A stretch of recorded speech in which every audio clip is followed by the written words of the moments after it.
Now, for folks who don't know who this young man is, he got his start as a child actor over a decade ago. Is that accurate? Yeah. Working with Disney, voice acting as young Simba in the 2019 live action Lion King, appearing on Beyonce's soundtrack. The Beyonce. The Beyonce soundtrack, The Lion King, The Gift, and starring in popular sitcom The Pains, starring in the movie Little, and so much more. What have been your favorite parts about, I guess we could start with Disney. What was your favorite part about working in the Disney Working universe? in the Disney space, they gave me a lot of freedom. And they were definitely like, my deal with Disney, Hollywood Records, being with them, it was definitely an amazing experience. Like I own all my masters from back then. It was just great, real, it didn't feel like business. You know what I mean? It just felt like the start of something good, something new. You did. But yeah, man, that was my start. That was my catapult, I guess.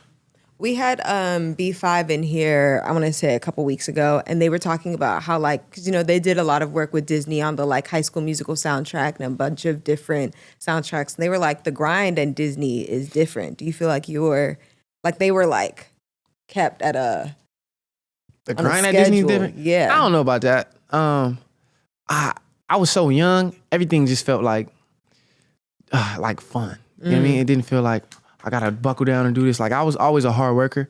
I always want to let me practice. Let me make sure I'm straight. But it never felt like it was overbearing or anything. Like it was always fun. And so you also you performed at the Grammys in 2018 with Childish Gambino. Yes, ma'am. I like that you know that. Yeah. I just rewatched the performance today, and I'm like, he's a baby. Like, what did you perform at the Grammys and then go to school the next day? Yeah. Yeah. I was in 5th grade. I actually did on me. Yep. In 5th grade, so you perform the way as a former teacher. The way you was a teacher? Yeah, I used to teach kindergarten, 1st grade, and I did 3rd grade for a year. Wow. And you could just tell, like, some kids would come back from like spring break or like vacation and be like, Miss E, like I did this, and they wouldn't shut up about vacation. The way I would never, as a 5th grader, would never shut up about like, oh, y'all was doing what this weekend? Like, okay, I was just chilling in the cut with like Childish Gambino. Did you see the show? Did you see it? Like, that would be me. What was going to school the next day? Like, was that just like, oh, like regular? I was in 5th grade, so I had a great teacher in 5th grade, Mr. Matsu. Shout out Mr. Matsu. He was so cool, man. I don't know, man. It was just regular. Like, I just had fun doing it, being up there. It felt like a really like surreal experience. I got to meet a lot of people. I met Dave Chappelle. My mom loves Pink. I met Pink with my mom. Okay. Shout out moms. Shout out mom. I met a lot of people, man. Logic, who I am a big fan of, especially then. I don't know. It was just like amazing, and then I'm just back to life, I guess. So you go to school the next day and you just like don't talk about it? Do you talk about it at all? Yeah, I talked about it. Like if they asked, but I don't think I brought it up like, hey man, you know who I was with last night? You better ask about me. Like, okay. Valid. It was kind of, yeah. Probably was playing Fortnite, something like that. Okay, I love that. What was like prep like for the Grammys? Prep for the Grammys? We didn't really have that many rehearsals. I don't think we rehearsed at all, actually. I know I rehearsed, well, no, I think we did have one rehearsal. I actually went to the Childish Gambino house, Donald Glover, met up with him, talked to him. My parents talked business with him and just talked to him, just met him and everything. And I was on his song, Terrified, on Awaken My Love, the album. So it wasn't like, we just gonna bring this kid on. One-off, yeah. Yeah, it was like a real thing. Right. And that was before I was Simba in The Lion King, and he's also Simba. So, which is crazy, full circle. Yeah, real coincidence. It'd be like that sometimes. You've worked with some really great people, that we've mentioned. What's been like a really great piece of advice that you've received? A really great piece of advice. I talked to Trinidad James on the phone yesterday, and he always tells me, go with all on my watch. He always tells me the man makes the artist. The artist can't make the man. The man makes the artist.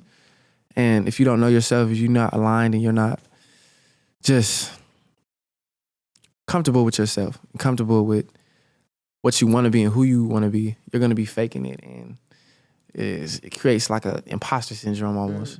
Like, and there's no longevity in that. No longevity in that if you're not being real, not being who you are. So the man makes the artist, definitely. And that sticks with me. So how do you feel like moving forward after hearing that? How do you feel like you've been embodying that? Embodying that. I've been embodying that. But it was great that he even brought that up to me, because it made me realize it even more, like taking pride in JayDon and even more in depth in my artistry. You know? So definitely a key moment. I appreciate Trinidad, man. Shout out you, bro. Shout out Trinidad. Yeah. Now you transitioned from JD McCrae to JayDon. Tell me about what inspired that change. It wasn't really much of a change. My real name is JayDon. Okay. That's my real name. My name is JayDon Howard McCrary. Period. So it just felt like I wanted a little change, a little rebrand, a little revamp. You know, I'm coming into my manhood a little bit. You know, I'm a little older now, about to be 18, everything, 17. So I just thought I needed a change. And people don't really know how to spell my name. Like, spell McCrary, say it. So that was always a thing, like, hey, go to my Instagram, it's JD McCrary, and then can't find it. So it's like, it just be JayDon. Okay. You know, and I feel like don't nobody really got the name JayDon. Have you ever met somebody named JayDon? I ain't never met nobody. I met a Jaden. Met a lot of Jadens. Trayvon, Drake, Traydon. I ain't never, no. JayDon is one of them. One of one. Yeah. Okay. So just shifting to your actual name. That was. Yeah. Okay. Felt right. So would you consider yourself a theater kid at your core? Consider myself a theater kid. That's an interesting question. A lot of people do. I honestly don't personally connect with that. Okay. Even though I am not. Because I'm very theatric and I'm really into, you know, my actor side and just being animated on camera and just understanding that aspect. So that makes me a theater kid. And I did a play one time. I was in a musical, but I was never like, I'm the theater kid. Like, that was thespian, if you will. Thespian, you know, that's never really been like my, I don't know. I've never attached that to my persona. So I don't know, but yes and no. Okay.